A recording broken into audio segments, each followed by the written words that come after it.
জয়গুরু। পরমদয়াল শিশি ঠাকুরের শ্রীচরণে জানাই ভূমিষ্ঠ প্রণাম। আপনাদের প্রতি প্রত্যেককে জানাই রানন্দিত জয়গুরু। আজ ইষ্ট প্রসঙ্গে আলোচনা করব একটি বিশেষ বিষয়, যে বিষয়টা আমরা অনেকেই জানি কিন্তু ব্যবহার করি না। পরমদয়াল শিশি ঠাকুর আমাদের পথ দেখিয়েই দিলেন, কিন্তু আমরা তা জেনেও অবহেলা করি। কিছু জিনিস আছে যেগুলো খেলে এবং ব্যবহার করলে আমাদের শরীর স্বাস্থ্য অনেক দিন ভালো থাকবে, রোগমুক্ত শরীরে দীর্ঘায়ু হওয়ায় লাভ আছে। কিন্তু শরীরে বিভিন্ন রকমের রোগ, অনেক দিন ধরে বেঁচেও থাকলাম, অকেজো শরীর নিয়ে বেঁচে থাকা একবারেই বাজে ব্যাপার।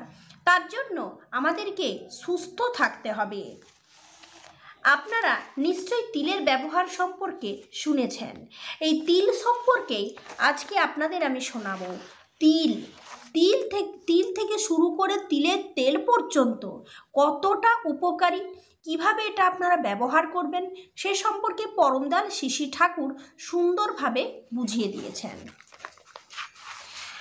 ভাবপ্রকাশ সংহিতায় তিল তেলের বর্ণনা প্রসঙ্গে যে সমস্ত গুণের উল্লেখ করা হয়েছে তা এখানে আলোচনা করা হলো। শিশু সন্তানের সার্বিক ও সমুন্নতি সুস্বাস্থ্যের জন্য তিলের ভূমিকা অপরিসীম। ভিটামিন বি কমপ্লেক্সের প্রাকৃতিক উৎস হল তিল। ত্বকের ক্ষত সারাতে তিল বাটা প্রলেপ দেওয়া যায়। চরক সংহিতায় বলা হয়েছে তিল তেল শ্রেষ্ঠ বাথর দ্রব্য। আপনার সন্তানের হাত পা ক্রমশ বড় হবার সময় এটা হচ্ছে। তিল তেল মালিশ করুন, কমে যাবে ব্যথা।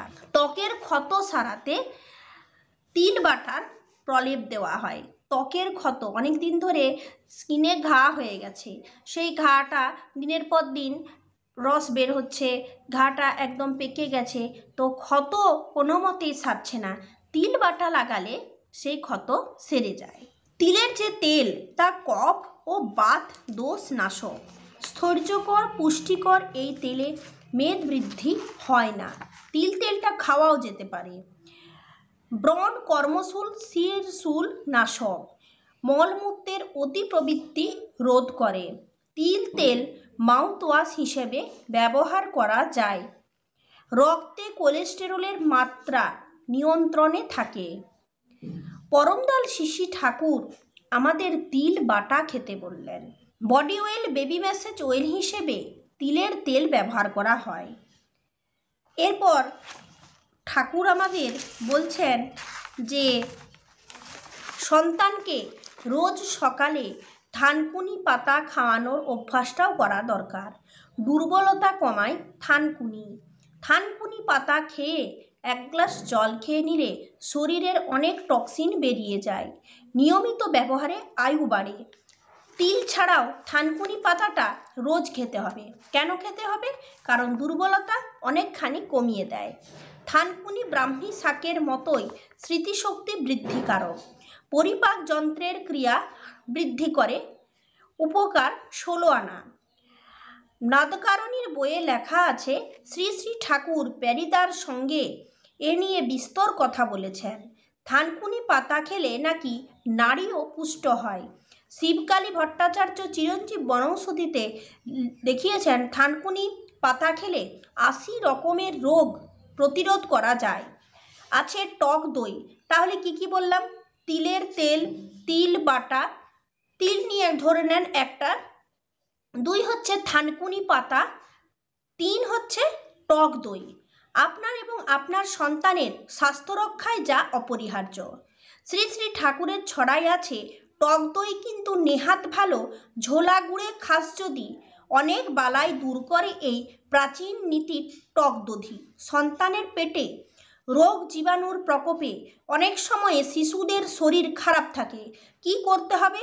শ্রী শ্রী ঠাকুর বলেছেন, অবিহিত খাদ্য পানীয় এবং অপরিচ্ছন্নতা ও কদাচারের ফলে যাতে ক্ষতিকর সংক্রমণ না ঘটতে পারে সেদিকে খেয়াল রাখতে হবে। তার ঠাকুর বললেন, আমার মনে হয় তিল বাটা অনেক বদমাল বের করে দেয়। ওতে পাকস্থলীকে অনেকখানি মসৃণ ও পিচ্ছিল করে রাখে। ভিতরে কঠিন আবরণ জমতে দেয় না, তাই ওগুলি বিশেষ বাড়তে পারে না।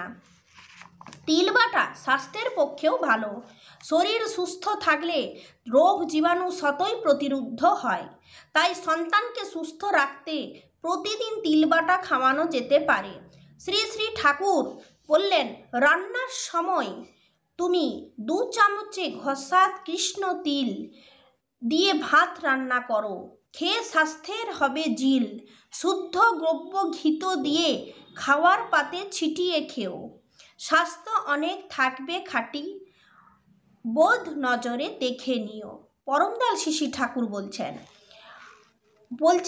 রান্নার সময় তুমি ঘষা কৃষ্ণ তিল দিয়ে ভাত রান্না করো, মানে ভাত রান্না করতে বলছেন ঘষা কৃষ্ণ তিল দিয়ে। তারপর শুদ্ধ গব্য ঘৃত নিয়ে, মানে গাওয়া ঘি নেওয়ার কথা বলা হচ্ছে। খাওয়ার পাতে ছিটিয়ে খেও, মানে খাবার সময় ভাতে গাওয়া ঘি এবং ভাত রান্নার সময় ঘষা কৃষ্ণ তেল দিতে বলছেন। স্বাস্থ্য অনেক থাকবে খাঁটি, বোধ নজরে দেখে নিও। এভাবে শ্রী ঠাকুর খেতে বললেন। গরমের সময় জল দেওয়া ভাত খুব উপকারী। গ্রাম্য ছড়াই আছে পান্তা ভাতের বল, পান্তা ভাতের জল 3 পুরুষের বল। আমরা বলি পান্তা ভাত, ঠাকুর বলতেন আমানি। এই আমানি কেমন করে বানাতে হয় তাও তিনি বলে দিয়েছেন। ভাত রান্না করে মাটির হাঁড়িতে রাখতে হবে। সেই ভাতে এবার ভালো করে জল ঢালতে হবে, এমন করে যাতে ভাতের 1 ইঞ্চি ওপর অবধি জল থাকে। সবশেষে পরিষ্কার সাদা কাপড় দিয়ে হাঁড়ির মুখ ঢেকে বেঁধে দিতে হবে। অন্য কোনো ঢাকনা দেওয়া চলবে না। এই অবস্থায় 16 থেকে 18 ঘন্টা রেখে দিলেই তৈরি হয়ে যাবে আমানি। উপকারী ছত্রাক দল জল ভাতে মিশে এবং বৃদ্ধি পেয়ে নানা রকম ভিটামিন তৈরি করে বলে তা খাওয়া স্বাস্থ্যকর। খাদ্যরসিক ও পুষ্টি বিশারদ শ্রী শ্রী ঠাকুর আমানিকে বলতেন সর্ব রোগ হরহরি। শরীরের পাশাপাশি মনের গড়নটাও সঠিকভাবে জরুরি। ছেলেপেলেদের চরিত্র কিভাবে সুগঠিত হবে, কিভাবে যোগ্যতা বাড়বে, সেই সম্বন্ধে ঠাকুর বলেছেন যে মা বাবার উপর ভক্তি যাতে বাড়ে তাই করা লাগে। ছাওয়াল পাওয়াল নিত্য মা বাবাকে দেবে, ওতে এনার্জি বেড়ে যাবে। পিতৃতর্পণ বলে একটা জিনিস আছে, তার মানে নিজের ব্যবহার দিয়ে, সেবা দিয়ে, উৎসর্গ দিয়ে পিতামাতাকে তৃপ্তি দেওয়া, আনন্দ দেওয়া। তাদের জীবদ্দশায় যেমন এইসব করতে হয়, তারা গত হলেও তেমনি তাদের আত্মার তৃপ্তির জন্য তাদের মনজ্ঞ চলনে চলতে হয়। শুধু মন্ত্রপাঠ করে তিল জল উৎসর্গ করলাম তাতে কিন্তু তর্পণ হয় না। পিতামাতার প্রতি যাদের ভক্তি থাকে তাদের ভালো হয়ই। পিতামাতার প্রতি ভক্তি থাকলে ভাতৃবিরোধ আসে না। ভাই বোনেদের মধ্যে তারা পিতামাতার মূর্তি যেন দেখতে পায়, তাই পরস্পরকে আঁকড়ে ধরে। তাই ভাই বোনের প্রতি যাদের টান থাকে, বৃহত্তর পরিবেশের প্রতিও তাদের টান হয়। অ্যাকচুয়াল এই অংশটা কিন্তু এর সাথেই জুড়ে লেখা ছিল, যার কারণে আমি আপনাদের সামনে এটা পাঠ করে দিলাম। দেখুন, আরও কিছু কথা আছে। কালো তিলে এসেন্সিয়াল অয়েলের পরিমাণ বেশি থাকায় সাদা তিলের তুলনায় স্ট্রং ফ্লেভার ও অ্যারোমা পাওয়া যায়। কালো তিলের খোসায় অক্সালিক অ্যাসিডের পরিমাণ বেশি থাকায় ক্যালসিয়াম শোষণে বাধা দেয়। বেগুনি, কুমড়ার পাট ভাজা, আলুর পকোড়ার উপরে ডিপ ফ্রাইড আইটেম ভাজার আগে তিল ছিটিয়ে দিলে সুস্বাদু এবং কুড়মুড়ে হয়। তরকারির ঝোল ঘন করবার জন্য আমরা কর্নফ্লাওয়ার এই জাতীয় কিছু জিনিস ব্যবহার করি, কিন্তু এই তরকারির ঝোল ঘন করবার ক্ষেত্রে কাজু বাটার বদলে আপনি কিন্তু তিল বাটা ব্যবহার করতে পারেন। স্বাদটাও একটু অন্য ধরনের হয় আর ঝোলটাও কিন্তু ঘন হয়ে যায়। Chips, cookies, veg cake, patties, এমনকি প্রাদেশিক মিষ্টিতেও তিল ব্যবহার করা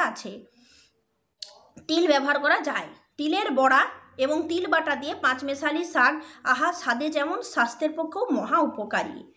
তিল পরিবারকে সুরক্ষিত রাখে। তিলের খাজাও এক সুস্বাদু খাবার। তিল বাটা খেলে হাইপার টেনশন কমে। বুঝতে পারলেন তিলের উপকারিতা কোনখানে? হাইপার টেনশন কমে। কোথা থেকে কি দিয়ে যে কি কাজ হয় আমরা কিচ্ছু জানি না। আমরা শুধু ভাবি যারা নিরামিষ খান তারা বোকা, কিন্তু যারা নিরামিষ খান তারা যদি এগুলো খাবার খেয়ে নেন, এই খাবারগুলো, এই কোথায় থানকুনি, কোথায় ভালো মানের দুধ, কোথায় ছানা, কম তেলে গাওয়া ঘিয়ে অল্প ফোড়ন দিয়ে তরকারি, তিল, কালো তিল, সাদা তিল, এই জিনিসগুলো যদি খাওয়া প্রত্যেক দিন যায়, একটা করে তেতো, তাহলে স্বাস্থ্যের জন্য আর অন্য কিছুরই দরকার নেই। তিলের বিভিন্ন উপকারী গুণ আছে। তিল অমরত্বের প্রতীকও বটে।